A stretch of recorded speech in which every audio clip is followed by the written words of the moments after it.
Hello student, हम पढ़ रहे हैं भारत की खोज इस पूरक पाठ्य पुस्तक में निहित पाठ तीसरा, जिसका नाम है सिंधु घाटी सभ्यता। और आज हम इस पाठ का भाग दूसरा देखने जा रहे हैं।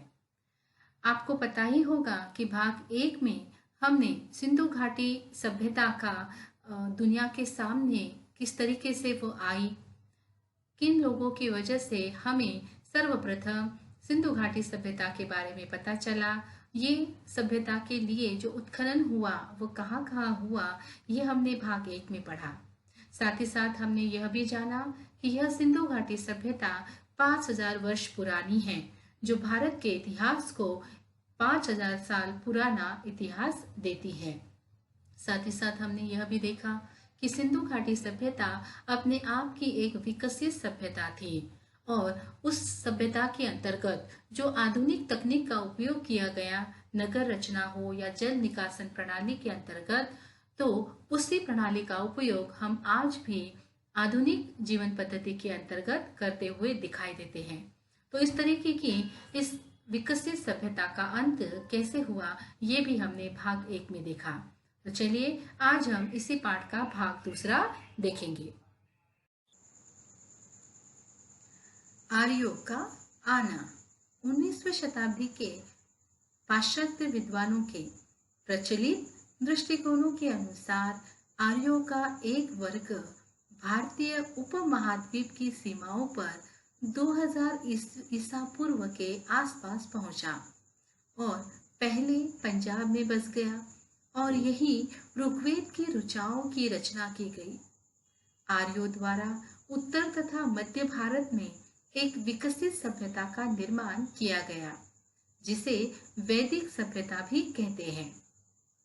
प्राचीन भारत के इतिहास में वैदिक सभ्यता सबसे प्रारंभिक सभ्यता है, जिसका संबंध आर्यों के आगमन से है। इसका नामकरण आर्यों के प्रारंभिक साहित्य वेदों के नाम पर किया गया है। आर्यों की भाषा संस्कृत थी और धर्म वैदिक धर्म नाम से प्रसिद्ध था। सिंधु घाटी सभ्यता से पूर्व भारतीय संस्कृति का सबसे पुराना इतिहास वेदों को माना जाता था। अधिकांश विद्वान ऋग्वेद की ऋचाओं का समय ईसा पूर्व 1500 मानते हैं, परंतु मोहनजोदड़ो की खुदाई के बाद इन धर्म ग्रंथों को और भी अधिक पुराना माना जाने लगा। मैक्स मूलर इस पाश्चात्य विद्वान ने वेदों को आर्य मानव के द्वारा कहा गया पहला शब्द कहा है। वेद शब्द की उत्पत्ति विद धातु से हुई है, जिसका अर्थ है जानना। इसलिए वेद का सीधा अर्थ है अपने समय के ज्ञान का संग्रह। उनमें न मूर्ति पूजा है न देव मंदिर, अर्थात वेदों में कहीं पर भी मूर्ति पूजा का उल्लेख नहीं है और न ही देव और मंदिर की। हिंदू लोग वेदों को प्रकाशित धर्म ग्रंथ मानते हैं। वेदों की संख्या 4 मानी गई है, जिसमें सबसे पहला वेद है ऋग्वेद। इसमें सृष्टि के पदार्थों का ज्ञान है। इसमें ईश्वर, जीव व प्रकृति के गुण, जीवन के आदर्श, सिद्धांत और व्यावहारिक ज्ञान वर्णित है। इस वेद में 1028 ऋचाएं अर्थात मंत्र और 10 मंडल अर्थात अध्याय है। ऋग्वेद की ऋचाओं में देवताओं की प्रार्थना, स्तुतियां और देवलोक में उनकी स्थिति का वर्णन है। दूसरा जो वेद है उसका नाम है यजुर्वेद। इसमें मुख्यतः कर्मकांड का वर्णन है, अर्थात मनुष्य अपने प्राप्त ज्ञान का किस प्रकार मनोवांछित एवं मोक्ष पाने के लिए प्रयोग करे, इसकी जानकारी यजुर्वेद के अंतर्गत दी गई है। इस वेद की 2 शाखाएं हैं, शुक्ल और कृष्ण। 40 अध्यायों में 1975 मंत्र इसमें दिए गए हैं। तीसरे वेद का नाम है सामवेद। इसमें ईश्वर स्तुति, वंदना, उपासना और आध्यात्मिक उन्नति के उपायों का वर्णन है। साम अर्थात रूपांतरण और संगीत। इसमें भक्तिमय व शांतिदायक प्रार्थनाएं हैं जो मानसिक और आध्यात्मिक विकास में बड़ी सहायक है। इस वेद में ऋग्वेद की ऋचाओं का संगीतमय रूप है।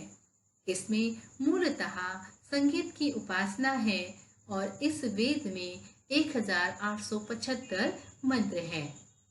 वेदों का चौथा प्रकार है अथर्ववेद। इसमें विज्ञान और तकनीकी ज्ञान का समावेश है, जैसे मनोविज्ञान, अर्थशास्त्र, समाजशास्त्र, राजनीति, कृषि, आयुर्वेद, सृष्टि विज्ञान, गणित, ज्योतिष, भौतिक शास्त्र, रसायन शास्त्र, सैन्य विज्ञान आदि। यह वेद सबसे बड़ा वेद है और इसमें 20 अध्यायों में 5687 मंत्र हैं। वेदों की ऋचाओं का सरल अर्थ बतलाने वाली रचना का नाम है उपनिषद। इन उपनिषदों के निर्माण का समय है ईसा पूर्व 800 के आसपास। उपनिषद वेदों का सार है। सार अर्थात निचोड़ या संक्षिप्त। उपनिषद भारतीय आध्यात्मिक चिंतन के मूल आधार है। भारतीय आध्यात्मिक दर्शन के स्तोत्र है। ईश्वर है या नहीं, आत्मा है या नहीं, ब्रह्मांड कैसा है आदि सभी गंभीर तत्वज्ञान, योग, ध्यान, समाधि, मोक्ष आदि की बातें उपनिषद में मिलेगी। उपनिषदों को प्रत्येक हिंदू को पढ़ना चाहिए। इन्हें पढ़ने से ईश्वर, आत्मा, मोक्ष और जगत के बारे में सच्चा ज्ञान मिलता है। उपनिषद शब्द का साधारण अर्थ है समीप उपवेशन या समीप बैठना, अर्थात ब्रह्म विद्या की प्राप्ति के लिए शिष्य का गुरु के पास बैठना। यह शब्द उप और नी उपसर्ग तथा सद धातु से निष्पन्न हुआ है। उपनिषद में ऋषि और शिष्य के बीच बहुत सुंदर और गूढ़ संवाद है जो पाठक को वेद के मर्म तक अर्थात उसके अर्थ तक पहुंचाता है। चलिए अब हम जानेंगे उपनिषद की विशेषताएं। उपनिषदों का अध्ययन करने के बाद जो विशेषताएं हमारे सामने आती हैं वो इस प्रकार है कि उपनिषदों में सच्चाई पर, सत्य पर बहुत अधिक बल दिया गया है। सच्चाई को महत्व दिया गया है। साथ ही साथ कर्मकांड एवं पूजा को व्यर्थ माना गया है। तीसरी विशेषता आती है वैज्ञानिक पद्धति को महत्व देना। चौथी, हठवादिता को महत्व न देना।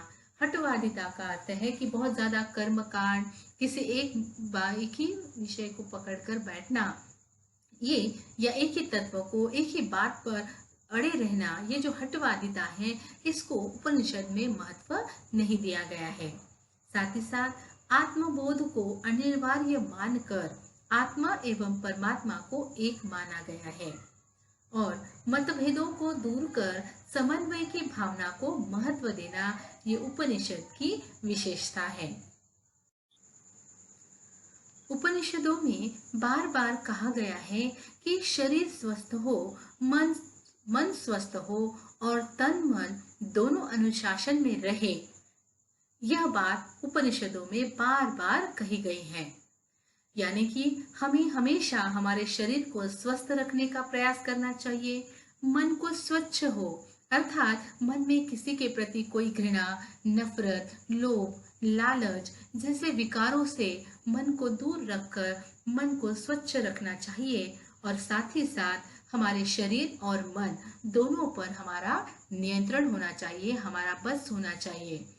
नहीं तो अक्सर हम देखते हैं कि कई बार हमारा मन अलग अलग चीजों के लालच में दौड़े जाता है, हमें उसको पाने की इच्छा हमें जागृत होती है और इससे हमारा कई बार नुकसान होता है। और अगर हमारा शरीर स्वस्थ नहीं हो, अगर शरीर हमें अलग अलग बीमारियों से जकड़ा हो तो हम कभी भी एक भरपूर जिंदगी नहीं जी सकते। और इसी तरह का संदेश उपनिषदों के माध्यम से दिया गया है। अगर यही संदेश को अगर हमें अपने जीवन के दैनंदिन क्रियाकलापों में हमें लागू करना है, हम कितना लागू कर पाते हैं, इस पर अगर हम जरा गौर करेंगे तो हमारे सामने आता है कि यदि मन स्वच्छ हो और तन स्वच्छ हो तो मनुष्य हमेशा प्रगति के पथ पर हमेशा अग्रसर रहता है। और इसके लिए उसे अपने तन और मन की स्वच्छता के साथ साथ उनको अनुशासन में रखना आवश्यक है। एक बहुत ही साधारण सा उदाहरण हम देखते हैं कि अक्सर हम स्कूल के विद्यार्थी हैं और स्कूल के विद्यार्थी होने के नाते कई बार स्कूल के बाहर बहुत सारे चॉकलेट, लॉलीपॉप या अलग अलग खाने पीने की चीज़ों के दुकान लगते हैं, या अक्सर इस उम्र में बच्चों को चॉकलेट, पिज्ज़ा, बर्गर जैसे चीज़ों का बहुत ज़्यादा आकर्षण होता है। तो यहाँ पर क्या है कि हमें हमारे मन पर बिल्कुल नियंत्रण नहीं है। हम पता है कि इन सारी चीज़ों को ज़्यादा खाने से इसका बुरा असर हमारे शरीर पर हो सकता है, परंतु यहाँ क्या हो रहा है, ऐसी चीज़ों के लालच में पड़कर हमारा मन पर से हमारा नियंत्रण भी खो रहा है और जिसका परिणाम क्या होता है, हमारा शरीर भी स्वस्थ नहीं रहता है। और इसीलिए यहाँ पर कहा गया है कि तन और मन की स्वच्छता के साथ साथ उस पर हमारा नियंत्रण, हमारा अनुशासन होना बहुत आवश्यक है। आज के समय में मनुष्य के पास जिसकी कमी है वह समय है। दिन रात वह अपनी इस दिनचर्या में इतनी व्यस्त दिनचर्या होती है जिसके कारण मनुष्य यह एक मशीनी मानव बनकर रह गया है। घड़ियों की सुई के नोक पर वह चलता है, तो जिससे क्या हो गया, कहीं ना कहीं वह अपने शरीर की देखभाल करना, उसकी तरफ ध्यान देना या मन की स्वच्छता की ओर उसका ध्यान बिल्कुल नहीं जाता है। वह अपने मन और तन की स्वच्छता से अनभिज्ञ है, अनजान है और इसी कारणवश अनेकों मानसिक और शारीरिक बीमारियों से आज का मनुष्य ग्रस्त है। इसलिए उपनिषदों के इस संदेश के आधार पर हमें चाहिए कि हम अनुशासन को अपने जीवन में स्थान दें, प्रातःकाल जल्दी उठे, व्यायाम करें, सैर पर जाए, उच्च विचारों का मनन करें, अच्छी पुस्तकें पढ़ें, तो हम स्वयं विभिन्न बीमारियों से भी बच सकते हैं और हमारा शरीर और मन दोनों भी स्वस्थ रह सकता है।